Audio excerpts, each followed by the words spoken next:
That's going to be like the first, by the way, that's going to be the first picture that is going to see when we get into this is that, my friend. So, well, let's get together for our weekly or bi-weekly or daily, I don't know, whiskey and a chat. So I'm actually not drinking whiskey though. I'm drinking Captain Morgan's private stock because I have that in my house that I got to get rid of. So, um, my wife aptly pointed out last time we did this that it might be a good idea to call it one shot Wednesdays or one shot whatever, because drinking a double in 15 minutes is a lot of work. So it's a lot of alcohol to consume. So Well, and for the record, it is at least 12 o'clock when we're recording this. Yeah, So 12. So I'm actually going to that's set a timer on my phone for 15 minutes because that's our goal.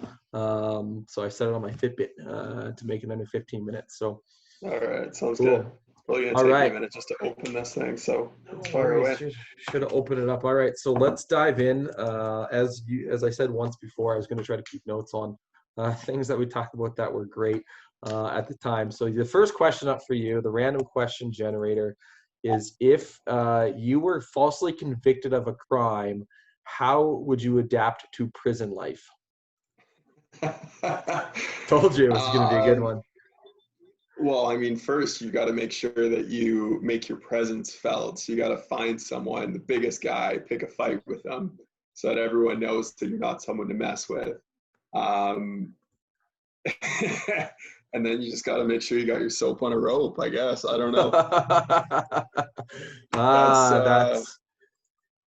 That's that's a tough question to start with. I'm not sure how relevant that is for conversation, but not really relevant whatsoever.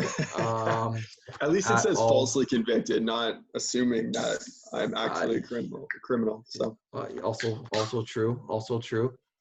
So the question that I'm gonna get for a random question generator for myself, and I almost kind of want to hit next, but that's the point of the random question generator. So an app mysteriously appears on your phone that does something amazing. What does it do? Like that can go an so amazing many ways. so many ways. Like, you can go work, you can go personal, but I think the biggest in what we learned as an agency, you kind of get dovetail into this, but an app that would automatically fill my calendar with highly qualified prospects and leads that are instantly ready to buy. Because if that was to be the case, guess what would happen to that? I mean, the app would be, a very high purchased app. You just don't put it on the iPhone store because then they're going to take 30% of the sales. So you have to backdoor around that somehow. Going after Hey, Apple, shots fired. Anyways, I'm not going to write that as one of the notes that I wanted to put on that. Maybe I should. Shots fired at Apple. There we go. Shots fired at Apple. So that's why app. I think there's your what I would attention want. So grabbing heading. yeah, the attention grabbing headliner. Shots fired at Apple. The App Store. All right. So that's our random question generator out of the way. Google Trends. So last time when we did this, it was a sports related theme. And guess what? It's going to happen this time. Probably sports. Everyone's bored out of their minds. So sports related theme. And the top searched item thus far on Thursday, August 20th, 2020 in Canada is Clippers. 50,000 searches. Interesting.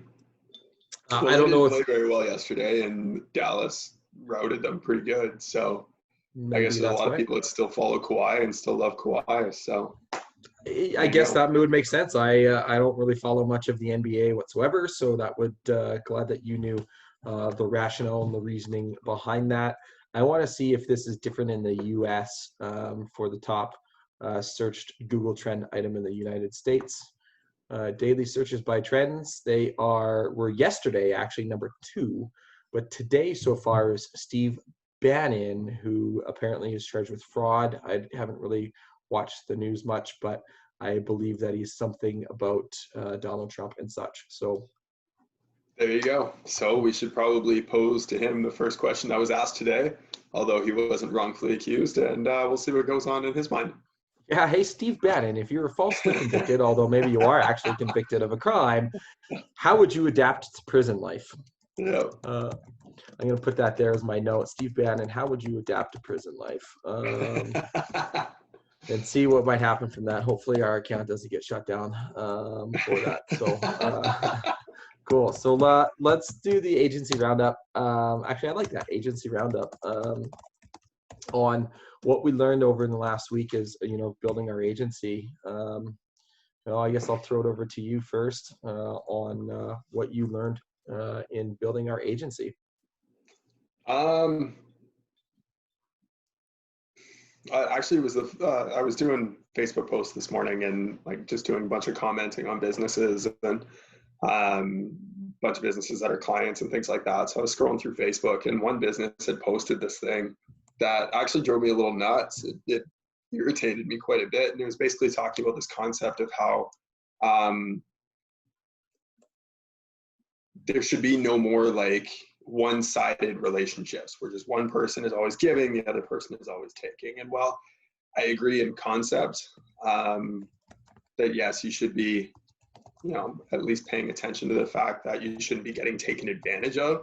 At the end of the day, if you're not giving more than a client is expecting to receive, then you're probably not going to keep them as a client anyways.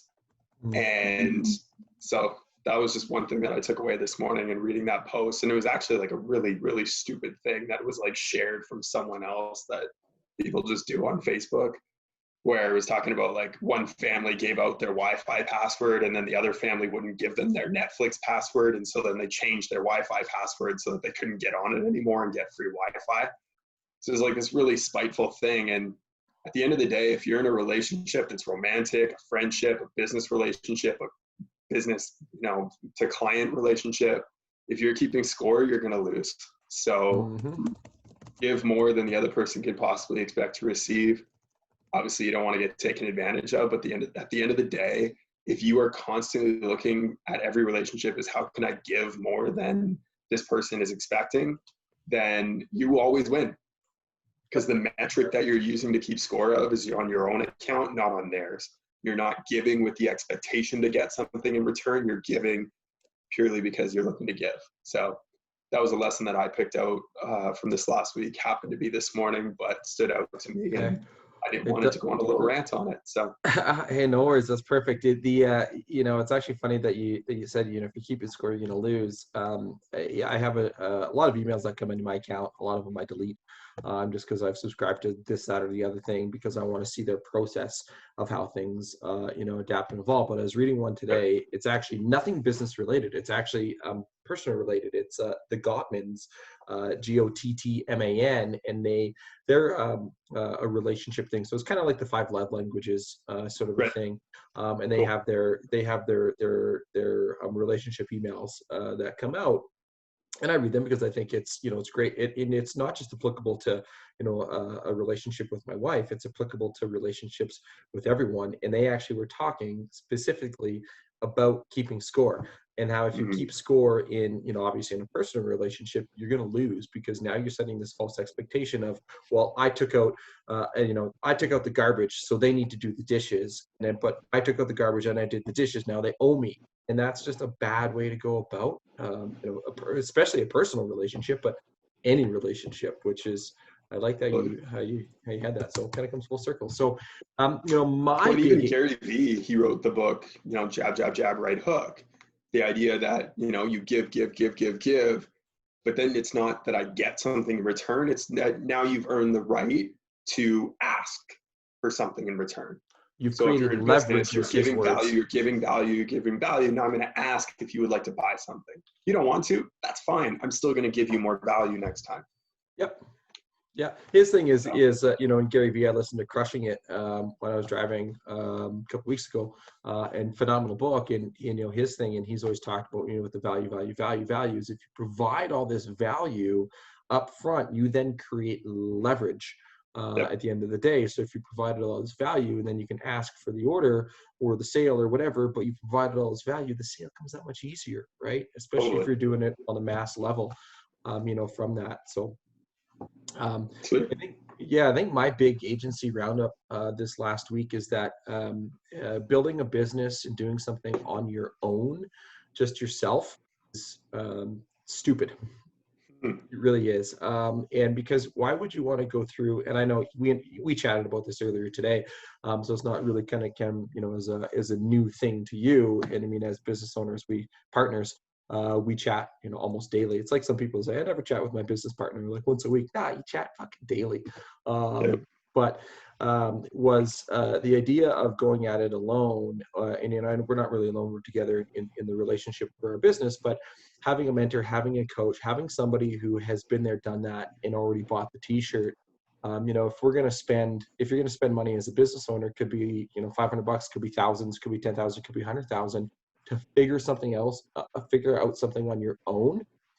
You'd almost be silly to spend that money to figure it out on your own, because guess what? There's somebody else somewhere out there that has already spent money and already spent the time. You could essentially give that money to somebody, learn it from somebody else, and implement that in your business, and be ahead of the curve than you were if you weren't. If you're just trying it on your own, unless you're a complete trailblazer and you're in a brand new market by yourself, then you got to spend that R&D money to figure out those sorts of things in order to be able to get there. But over the business side of things, somebody has already been there, and they can already mentor you, and they can already coach you on that. And so, as our agency, as we chatted this morning, and in our transparency thing, is we're looking now at having and bringing on a coach to help us grow our business, do it the right way. Not to think that we're not incapable of doing it. I think we're fully capable of doing it ourselves.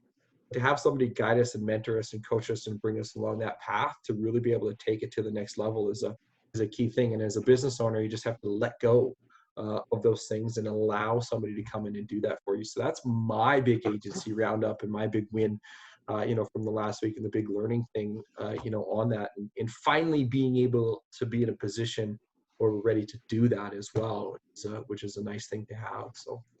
Well, to me, it's the idea of how do you compress decades into days, right? It's taking the learning experience of someone else, like you said, and being able to apply that to yourself and ask yourself, how does this work for me? Because not every two people are going to have the same values and the same strengths. So you Yep. can never implement exactly what they did, but to take someone who's suffered through a variety of different setbacks and how to overcome them, learn those lessons ahead of time, and then apply it to your own business. And you mentioned even the ones that are trailblazers and trying something new. Other businesses have tried stuff new before too.